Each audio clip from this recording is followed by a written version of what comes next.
On December 12th, during Donald Trump Chapter 2 Season 0, Jeff Keighley and investors hosted the 10th Annual Game Awards. The most corporately praised video game show of all time, the Game Awards is a mass advertising campaign for large studios to show off a bunch of projects people aren't going to buy anymore. There are also awards for video games the industry definitely considers art, handed out because of a love for gaming, and not as a farcical in-between for commercials. Said awards are handpicked by a bunch of news outlets, while the unruly peasants are allowed to vote, to make it seem like their voices matter. The voting jury even get their own page this time around instead of just being listed at the bottom of the voting page like last time. Shut up, it was there, I am not crazy. But we're not here to talk about integrity. We're here to talk about video games. Specifically, something I noticed at the awards ceremony. Now, listen, I understand some of you may be looking for a recap akin to last 2 years ago. Fuck my entire life. But honestly, I don't care too much for these award ceremonies anymore. Knowing that my vote doesn't actually matter in the grand scheme of things,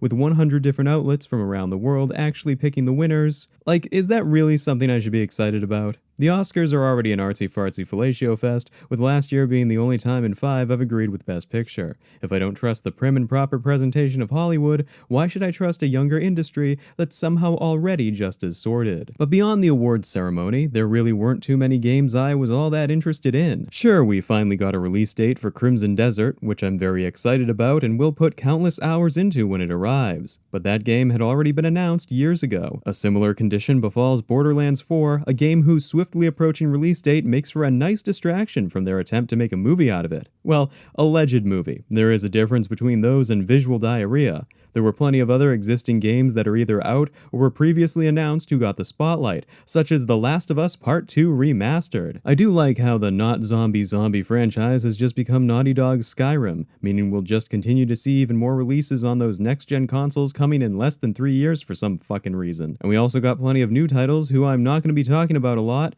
but that's partially because of what this video is really about. However, to stretch out the runtime, I'd like to quickly reveal the new games that stood out to me the most at the awards ceremony. Obviously, Sonic Racing Cross Worlds was a really huge surprise. I do love me some racing games and fast hedgehogs, so this seems like it'll bring together the best of both worlds once again. And more worlds if the title is anything to go by. Can't wait to play as Shadow ramming into a car driven by Japanese Joker. There's also Project Century, which looks really cool because I like the way the guy in the trailer beats the shit out of people. Not just that he does, but also the movements are so weighty yet satisfying, like playing as an action hero in a movie. Yet another reminder to pick up the Yakuza games at some point in my pathetic existence.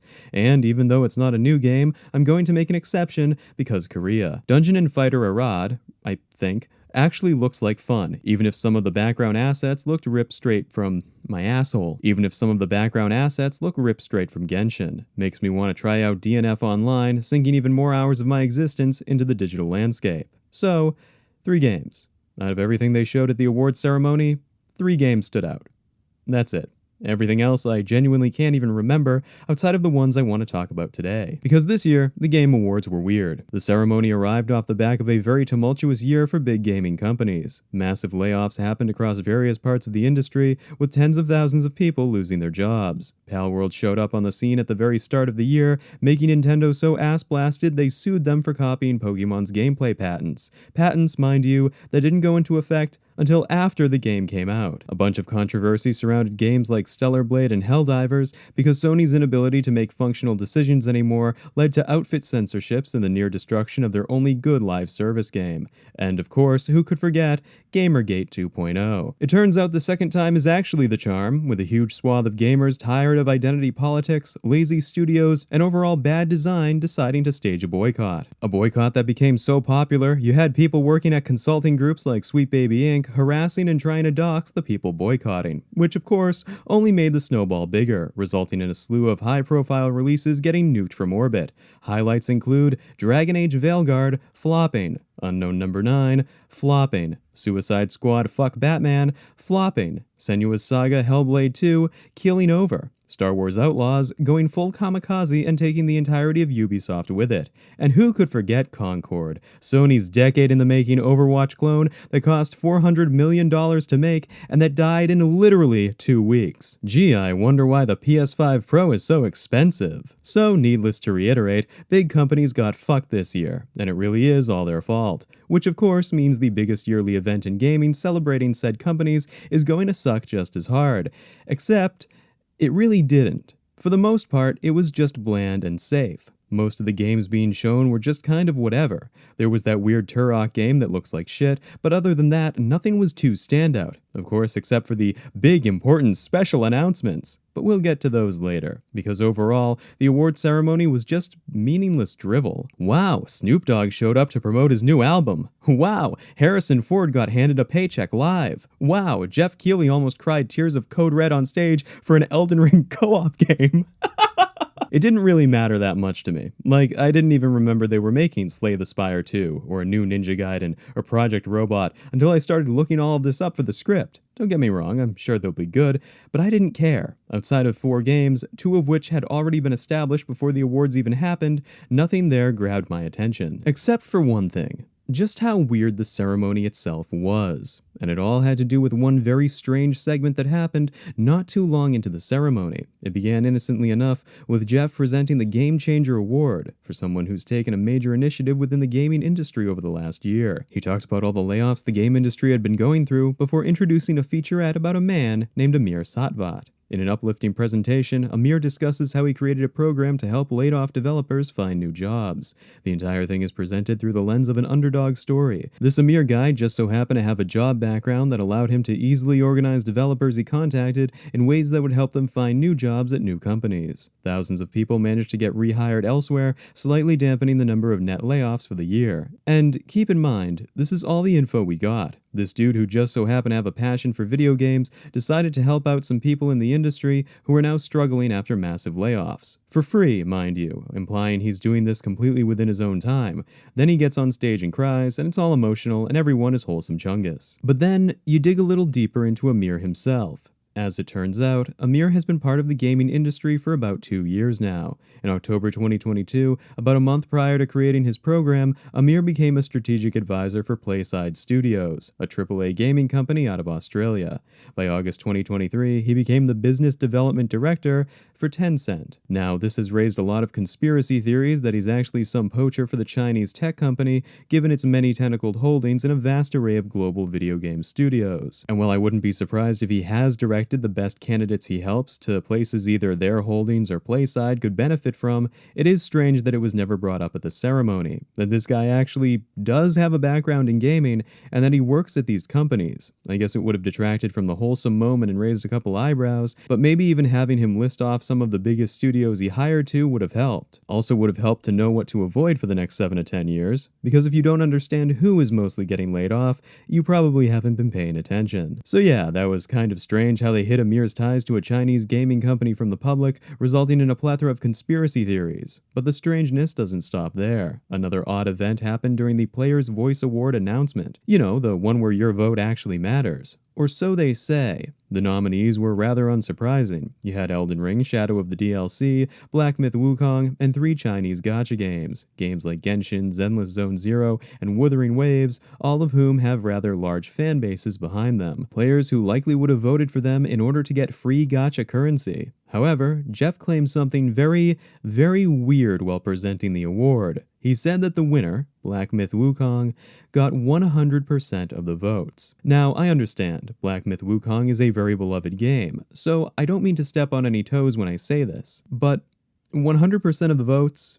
That sounds like bullshit. I'm sorry, but as someone who used to be in the gacha trenches and who's going back right now, heaven forgive me, there are plenty of people who would have voted for any of the 3 live service games simply for a handout. You really expect me to believe that gacha players have become so neutered in recent years that they're not willing to vote for their favorite game, even for a crumb of getting a character they really want? Even if Jeff is rounding up from like 99.5 or some shit, there's no way that few gacha players didn't vote for a gacha game. I'm sorry, but as cool and awesome as Black Myth Wukong is, I just don't believe you. I am a Chinese gambling truther, and I will die on that hill. You know, I just realized a simpler explanation would be that the 2 million players in China voted and simply outnumbered the MiHoYo and MiHoYo clone fans.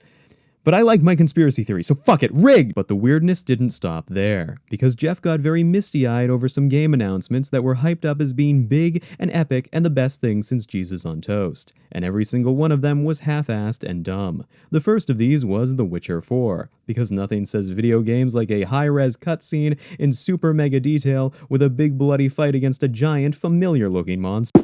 The whole thing didn't really connect with me all that much since I haven't gotten to The Witcher yet on my things to get to before I'm too old or dead list. But from what I understand, this white-haired girl's name is Ciri, and for lore reasons, she's not supposed to be a Witcher. Since I have no connection to the franchise and it appears the whole thing was lore inaccurate for the sake of showing girls can do the thing too, I didn't really care. However, I will defend one portion of it, and remember, I'm an outsider looking in, so feel free to tell me I'm wrong. People keep saying Ciri looks like a man, or she's ugly now, or something like that, and I don't see it.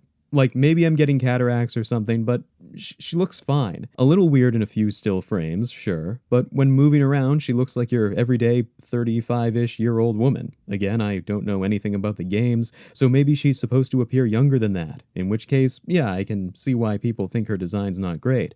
But it's not terrible, and if anything, feels like a step in the right direction for good female character designs making a comeback in games made by Western studios. Or maybe the visual center of my brain is actually Swiss cheese. Who knows? The second of these was so strange I honestly wasn't sure what I was looking at. A whole orchestra started playing music as nature visuals flared in the background. And then, bam! Okami sequel. I know this is a pretty big deal for a lot of people though, so I'm not gonna knock the game, especially since I've literally never even seen gameplay of it. Sick cover art though, very cool design. But what struck me as odd was how it was basically just an Elder Scrolls 6 level announcement. Like yeah, great, we're getting an Okami sequel. Something to look forward to, sure, whatever. But an announcement like this makes it feel like we're probably not getting it until the end of the decade at best. It's kind of a pet peeve to me, which is why I'm mentioning it. Made all the worse because of just how hyped up it got. I mean, an orchestra and everything for a game that has no gameplay or cutscenes to show for it?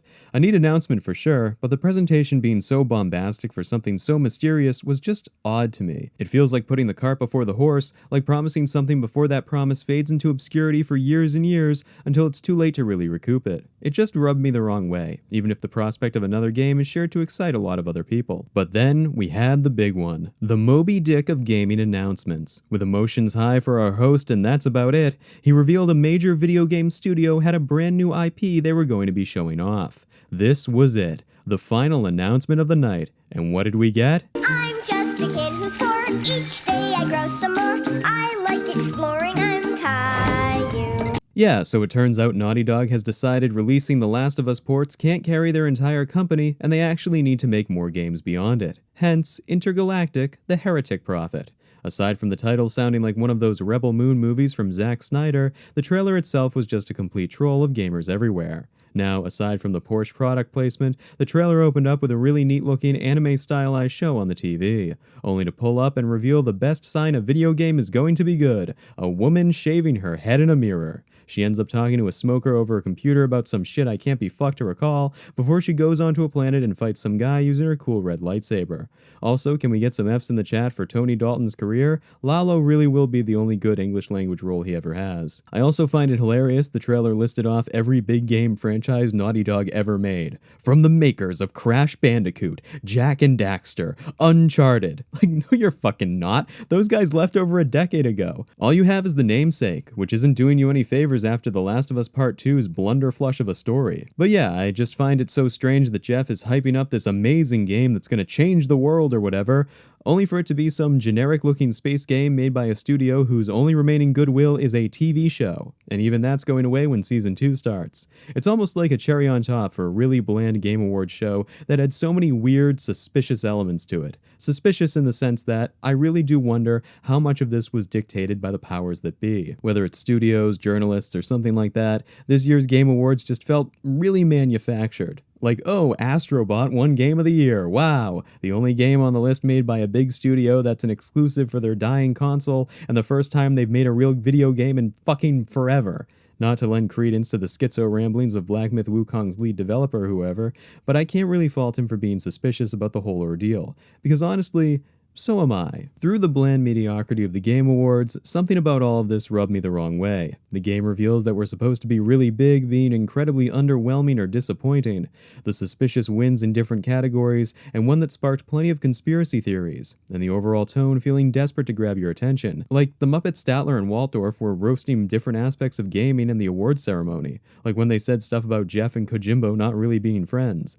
It was all just bizarre, like the show was trying to laugh at itself while trying to play a prank on the audience. Surely if we throw in some self-awareness, people won't see all the plastic around them. It felt like a vain attempt at boosting morale in the mainstream gaming industry, when there really is no morale to be found. The divide between gamers and the gaming industry has never been wider, and I think the next few years are going to be really interesting when it comes to how the whole industry shapes up. I think we're going to see a lot of really big names fall soon, with Ubisoft being the first, since who the fuck wants to play Assassin's Creed Shadows? Naughty Dog might even be after that, since I can't see what's another obvious movie game getting enough money to break even, especially if they're putting Porsche product placements in it of all things. This award ceremony was a very strange one, and one that gives me an off-putting, foreboding feeling in my chest. Well, part of me thought there was some kind of Chinese conspiracy going on, particularly due to Tencent and the player's voice. I slowly realized over the course of my scripting that the whole thing was just weird, and I needed to highlight it because the game industry is afraid. But despite these oddities, this might be the last truly normal Game Awards we have. The tide is starting to turn, because gamers are tired of playing with people who clearly don't love gaming, people who see it as nothing more than a business, and who see the awards ceremony as nothing more than a place to advertise, and people who are clearly desperate to keep gamers in line and avoid a new normal from happening. But that's the thing about Destiny. Thanos got it right. No matter how much you try and run from it, it arrives all the same. This Game Awards feels like a bridge to whatever comes next, whether it's more dark times ahead for large game studios, or a celebration of the booming indie scene that largely went ignored, only time will tell. But one thing's for sure, this was a very bland awards ceremony, almost like the calm before the storm.